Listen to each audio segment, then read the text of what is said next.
Welcome to Positive Atheism English Channel. Today I am going to continue the article Science Can Answer Moral Questions, which is written by Mr. Sam Harris. And so, therefore, whatever cultural variation there is in how human beings flourish can, at least in principle, be understood in the context of a maturing science of the mind, neuroscience, psychology, etc. So, what I am arguing is that values reduced to facts about the conscious experience of conscious beings. And we can therefore visualize a space of possible changes in the experience of these beings.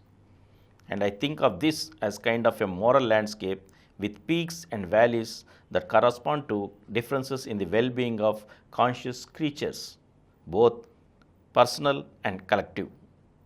And one thing to notice is that perhaps there are states of human well being that we rarely access, that few people access, and these await our discovery.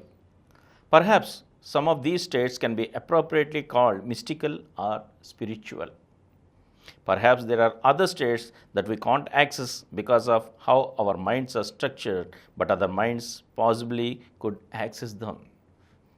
Now, let me be clear about what I am not saying. I am not saying that science is guaranteed to map the space or that we will have scientific answers to every conceivable moral question. I don't think, for instance, that you will one day consult a supercomputer to learn whether you should have a second child or whether we should bomb Iran's nuclear facilities or whether you can detect the full cost of trade as a business expense. But if questions affect human well-being, then they do have answers, whether or not we can find them. And just admitting this, just admitting that there are right and wrong answers to the questions of how humans flourish, will change the way we talk about morality and will change our expectations of human cooperation in the future.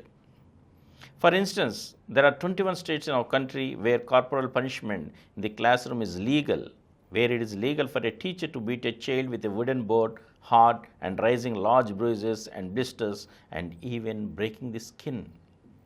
And hundreds of thousands of children incidentally are subjected to this every year. The locations of these enlightened districts, I think, will fail to surprise you. We are not talking about conscience, and the whole rationale for this behavior is explicitly religious. The creator of the universe himself has told us not to spare the rod lest we spoil the child. This is in Proverbs, and I believe.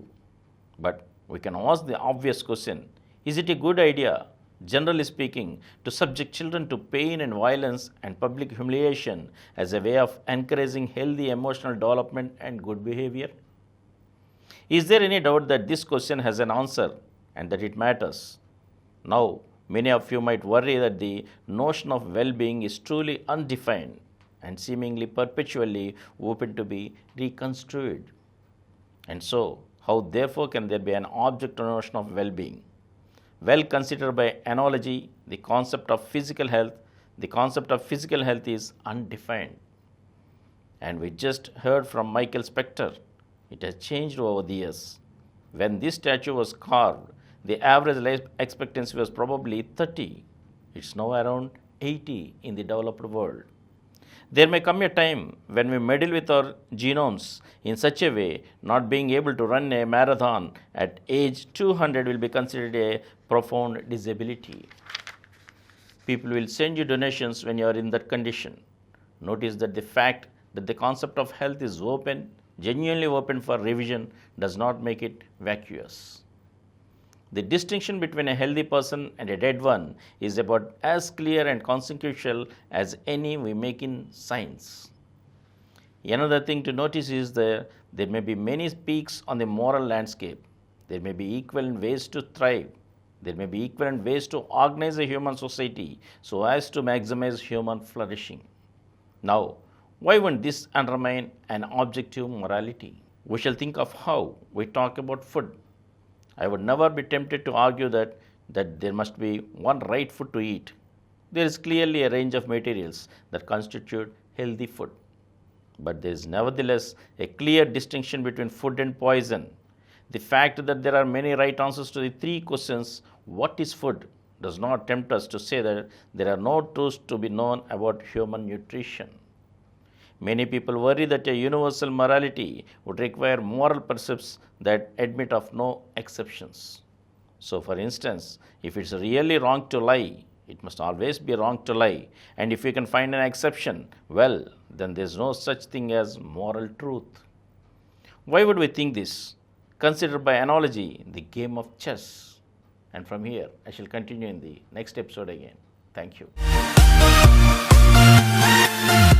For more videos, please subscribe to our Positive Atheism English Channel presented by Samaram channels, which has crossed more than 20 crore views. Please like, subscribe and share our videos, and for notification of our new videos, please click the bell icon.